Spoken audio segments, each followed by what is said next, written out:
একটি শহর ছিল। সেই শহরে একজন মানুষ ছিল, ক্ষমতাবান, প্রভাবশালী, ভয়ঙ্কর প্রভাবের অধিকারী। তার নাম ছিল রাশেদ। মানুষ তার সামনে মাথা নত করত, সম্মান থেকে নয়, ভয় থেকে। সে ক্ষমতার চূড়ায় উঠেছিল। তার কথাই ছিল আইন, তার ইশারাতেই কাজ হতো। আজান হতো, মসজিদের মাইকে ধ্বনি ভেসে আসত, মানুষ ছুটে যেত সিজদার দিকে। কিন্তু রাশেদ বলতো, সময় নেই। নামাজ তার কাছে গুরুত্বহীন ছিল, উপদেশ তার কাছে বিরক্তিকর ছিল, ধর্মীয় মানুষদের সে তুচ্ছ করত।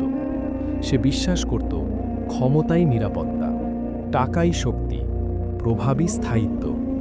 সে কখনো ভাবেনি একদিন তাকে সব ছেড়ে যেতে হবে।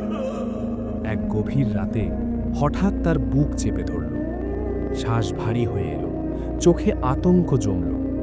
চারদিকে দৌড়াদৌড়ি, চিৎকার, হাসপাতালের আলো, কিন্তু তার ভেতরে অদ্ভুত এক শূন্যতা তৈরি হল।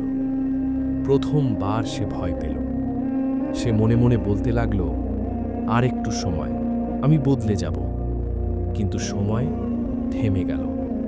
সব শব্দ নিঃশব্দ হয়ে গেল। মানুষ বলল, সে আর নেই। ক্ষমতা শেষ, প্রভাব শেষ, দাপট শেষ। তার জানাজা হলো। মানুষ এলো, কেউ আন্তরিকভাবে, কেউ কৌতূহল নিয়ে।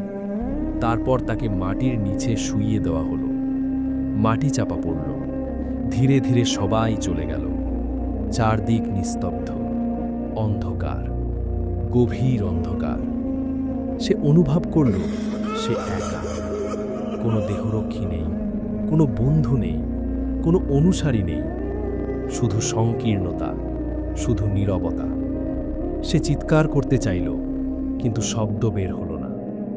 তার জীবনের দৃশ্যগুলো ভেসে উঠতে লাগল। আজান উপেক্ষা করা, নামাজ ফেলে দেওয়া, মানুষকে অপমান করা, অহংকারে হাঁটা। সে ভাবল, আমি কেন এমন করলাম? এক বৃদ্ধ তাকে একদিন বলেছিল, ক্ষমতা থাকবে না।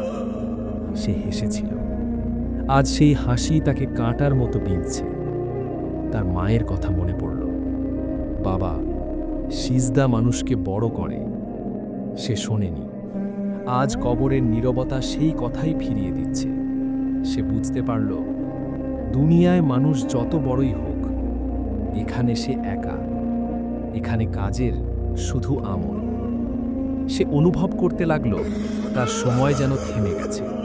এক মুহূর্ত দীর্ঘ হয়ে যাচ্ছে। তার ভেতরে অনুশোচনা জমছে। সে বলতে লাগল, একবার সুযোগ দাও।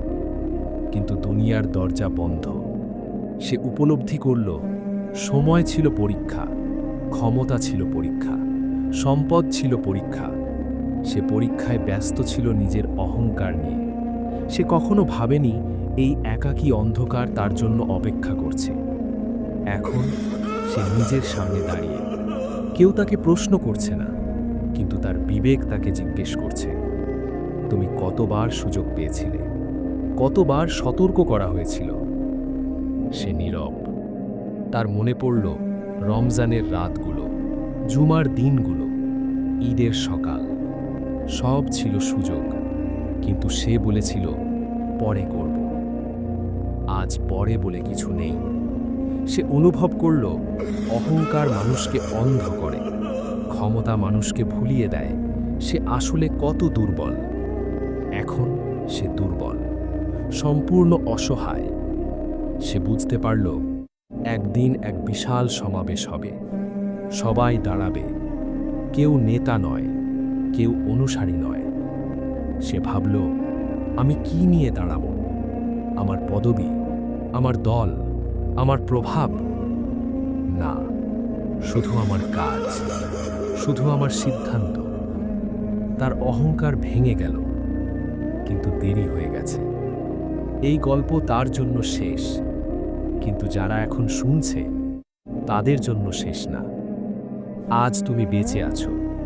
আজান এখনো হচ্ছে, সময় এখনো চলছে, সুযোগ এখনো আছে। অহংকার ভাঙা যায়, ভুল শোধরানো যায়, পথে ফেরা যায়। মৃত্যু নিশ্চিত, কবর নিশ্চিত, একাকিত্ব নিশ্চিত, কিন্তু প্রস্তুতিও সম্ভব। প্রশ্ন একটাই, তুমি কি প্রস্তুত? আজ যদি ডাক আসে, তুমি কি বলতে পারবে তুমি প্রস্তুত?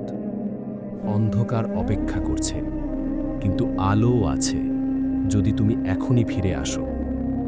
সময় কম, জীবন অস্থায়ী, শেষ সত্য।